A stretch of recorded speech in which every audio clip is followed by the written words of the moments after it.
O Senhor esteja convosco. Ele está no meio de nós. Proclamação do Evangelho de Jesus Cristo segundo São Lucas. Glória a vós, Senhor. Naquele tempo, Jesus contou uma parábola aos discípulos. Pode um cego guiar outro cego? Não cairão os dois num buraco? Um discípulo não é maior do que o mestre. Todo discípulo bem formado será como o mestre. Por que vês tu o cisco no olho do teu irmão e não percebes a trave que há no teu próprio olho? Como podes dizer a teu irmão: irmão, deixa-me tirar o cisco do teu olho, quando tu não vês a trave no teu próprio olho? Hipócrita, tira primeiro a trave do teu olho, e então poderás enxergar bem para tirar o cisco do olho do teu irmão. Palavra da salvação. Glória a vós, Senhor.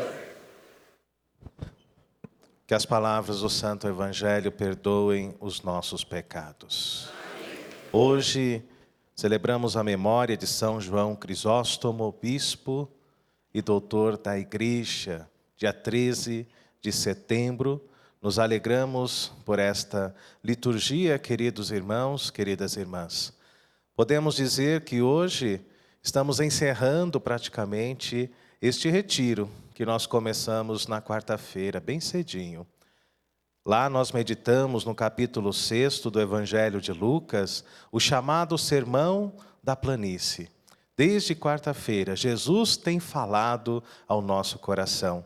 Desde quarta-feira nós estamos meditando o capítulo 6 do Evangelho de São Lucas. E hoje nós meditamos os versículos de 39 a 42.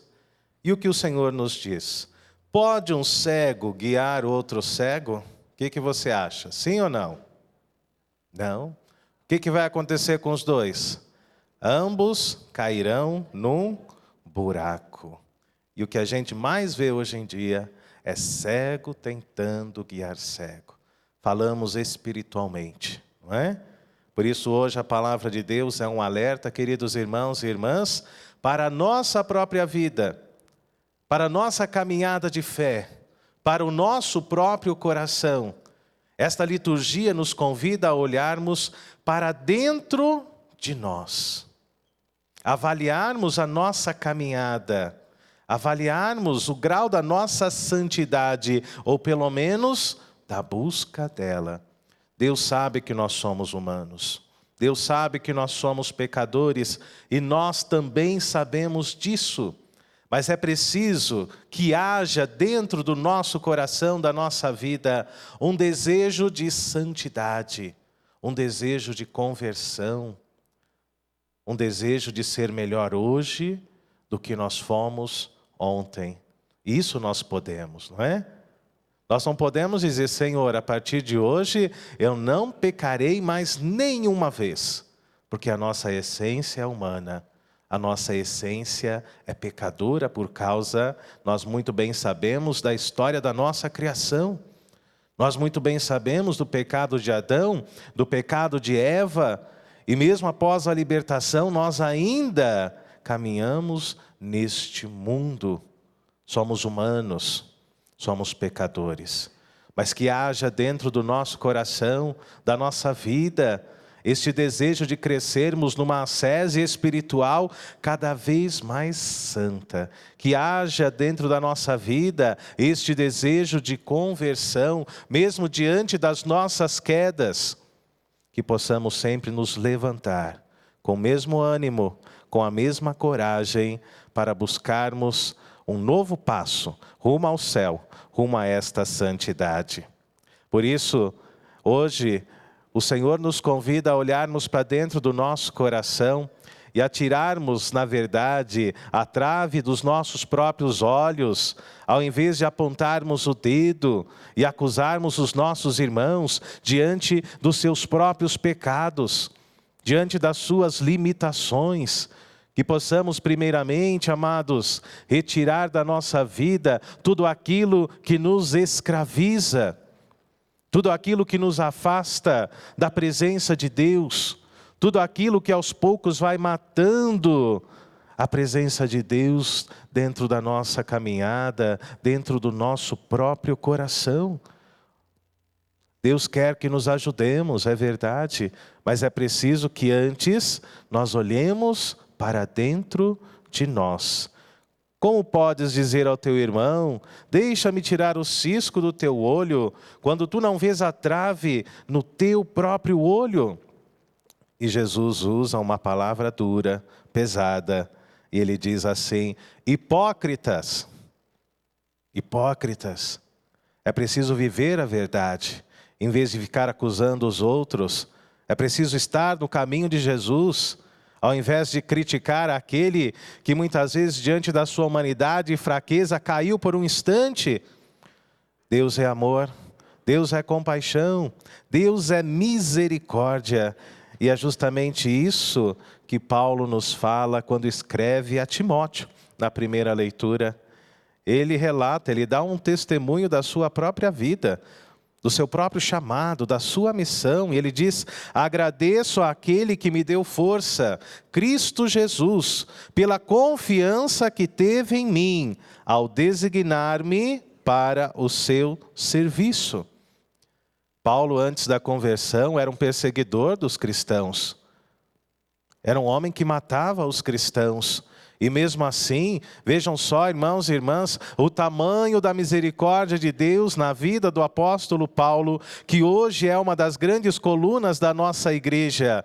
Homem convertido, homem que foi, segundo o próprio texto, tirado da ignorância e colocado diante de nosso Senhor Jesus Cristo. Ele mesmo diz: a mim que antes blasfemava, perseguia, insultava, mas agora encontrei o perdão, encontrei a misericórdia do Cristo, porque antes eu agia com ignorância daqueles que não têm fé. São palavras do apóstolo Paulo. E muitas vezes, muita gente ainda permanece nesta ignorância. Mas nós que escutamos a palavra de Deus diariamente, não somos mais ignorantes na fé. Nós que participamos da missa diária, se não apenas ali no domingo, no final de semana, sabemos a vontade de Deus para a nossa vida, sabemos da vontade de Deus diante da nossa caminhada. Nós não somos mais ignorantes na fé, porque a igreja nos revelou e nos entregou o Cristo, desde o momento do nosso batismo, queridos irmãos e irmãs. A palavra mesmo nos fala: quanto mais vos for dado, mais vos será cobrado.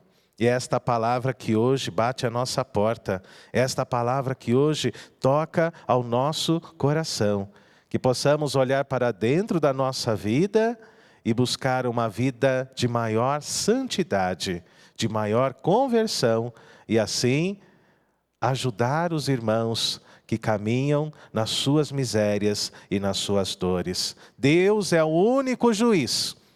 Ninguém tem o direito de apontar o dedo. Ninguém tem o direito de estender a mão, de caluniar, de destruir o outro por causa do seu sofrimento, por causa das suas dores. Deus é o nosso juiz. Somente Deus tem o poder de nos julgar. E isso, segundo a escatologia da igreja, vai acontecer no nosso juízo particular. Por enquanto, que possamos, iluminados por esta palavra, tirar a trave dos nossos olhos, aquilo que nos impede de alcançar o Cristo, de ser alcançado por Ele e pela sua misericórdia. Paulo escreve a Timóteo, testemunhando o seu chamado, o chamado de um homem que foi alcançado pela misericórdia de Deus. O chamado de um homem que foi alcançado pela vocação, pelo chamado do Senhor. Abramos o nosso coração a esta vida nova, a esta proposta nova que o Senhor entrega a cada um de nós. Mais uma vez nós pedimos a força de Pentecostes, a força do Espírito Santo, para que o Senhor nos ajude a vivermos esta palavra, este grande desafio que Ele coloca em nossa vida. Deixemos para trás a nossa hipocrisia, quando estendemos a mão e criticamos e julgamos aqueles que caminham no pecado. Que possamos hoje tirar primeiramente tudo aquilo que nos afasta de Deus da nossa vida e assim podermos nos ajudar nesta caminhada de fé, nesta caminhada de conversão. Louvado seja o nosso Senhor Jesus Cristo. Para sempre seja louvado.